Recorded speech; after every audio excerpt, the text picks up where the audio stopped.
Once upon a time in Baraka village, there lived a woman named Ifeoma. She was known far wide for her kindness, her radiant smile, and her warm heart.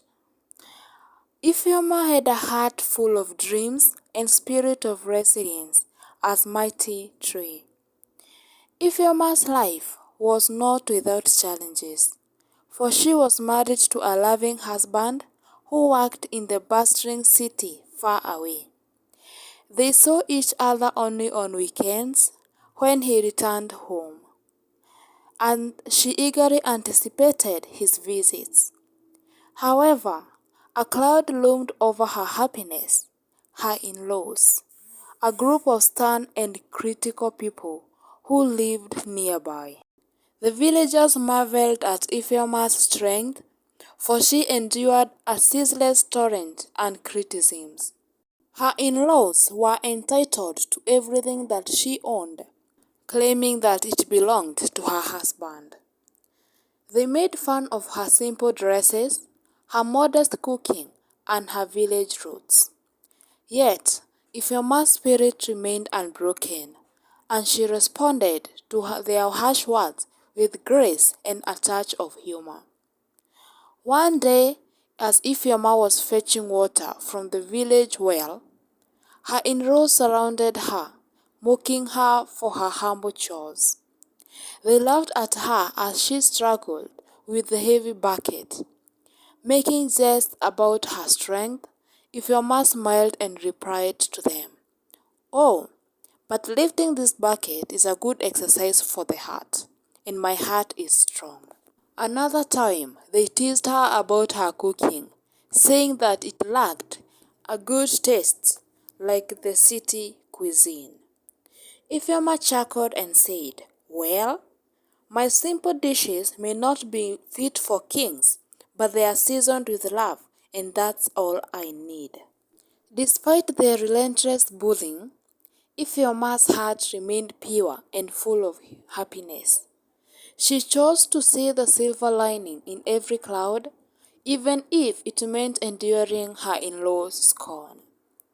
One weekend, as her husband returned from the city, Ifeoma decided to confide in him about the constant torment she faced from his family.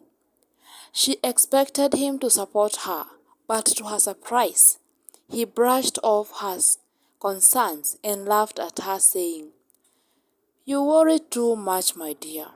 They are just playing around."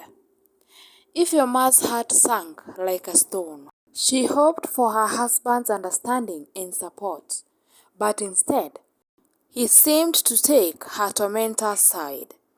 She felt betrayed and misunderstood, and as if her struggles were trivial and unworthy of attention. Heartbroken and feeling isolated, Ifeoma decided to take matters into her own hands. She began to stand up for herself and face her in-laws' bullying. When they mocked her, she responded with clever results and humor of her own, leaving them speechless. One day her husband returned to witness their transformation.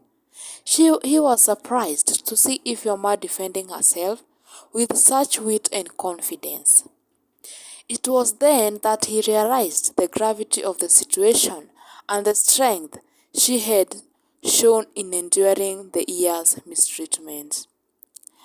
Newfound understanding and empathy, he confronted his family about their behavior and insisted on treating his wife with the respect she deserved. The in-laws were taken aback by his stern words, and they began to see Ifeoma in a new light. In time, Ifeoma's husband's love and support became unwavering. Together they faced the challenge of mending their strained relationship with his family. With humor, patience, and love, they transformed their home into a place of acceptance and respect. As weeks passed and Ifeoma's husband returned to the city, her in-laws seemed to momentarily mend their ways.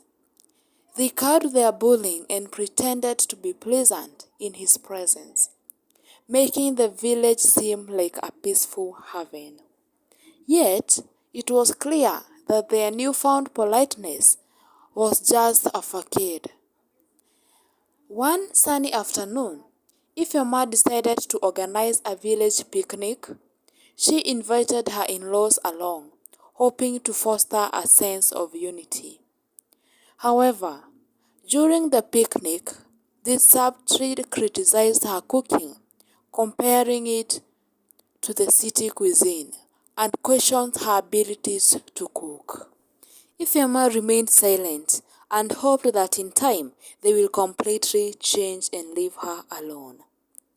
On another occasion, they encouraged her husband to enroll their children in an expensive city school, suggesting that the village education wasn't sufficient. Ifeoma, determined to give her children a strong foundation in their roots, resisted their pressure. She wanted them to learn their culture and to know more about the way of life in their community. Ifeoma was able to convince his husband about it, and the in-laws were not happy. On another occasion, during a village festival, Ifeoma's husband came from the city to spend time with his family.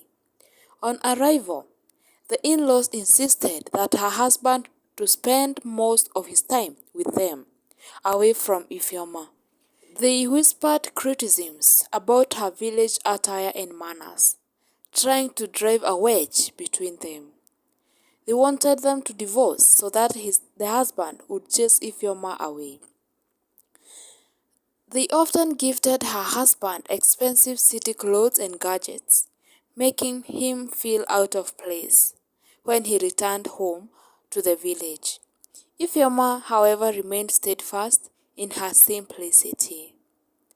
Despite her husband's reassurances, Ifeoma noticed that her in-laws had not truly changed. Their subtle tones and disapproval persisted, and it was clear that they resented her growing influence in their son's life. Recognizing that their happiness lay elsewhere, Ifeoma's husband made a pivotal decision and decided to bring her and her children to the city, away from the constant scrutiny and negativity of his family. Together, they left the village behind, starting a new chapter in their lives. The news of Ifeoma's departure shocked the in-laws, leaving them stunned and jealous. They couldn't fathom the idea of their son choosing his wife over their demands. They were left to face the consequences of their actions, realizing too late the value of Ifeoma's kindness and strength in their bond. Ifeoma, her husband, and her children flourished in the city, embracing new opportunities and built a life together. They found joy in each other's company and were grateful for the distance they allowed their love to grow without a shadow of negativity. As for her in-laws, they were left with bitter taste of regret, realizing the depth of their mistakes. They had driven away a woman who had shown unwavering love, humor, and resilience. The jealousy was fostered within them, served as a reminder that sometimes it takes distance to appreciate the value of a true and enduring love. In the end, Ifeoma's story was a testament to the power of love and the strength of character. It taught that love should be cherished and defended, even in the face of adversity. And sometimes, leaving behind negativity in the path to true happiness. The lesson learned from Ifeoma's story is that true love should be cherished and defended. Even in the face of adversity, it also underscores the importance of standing up against bullying and negativity. Sometimes distance is needed to appreciate the value of genuine love and resilience. Thank you so much for watching this video. I really appreciate you. Please consider subscribing to my channel to help me grow. Thank you.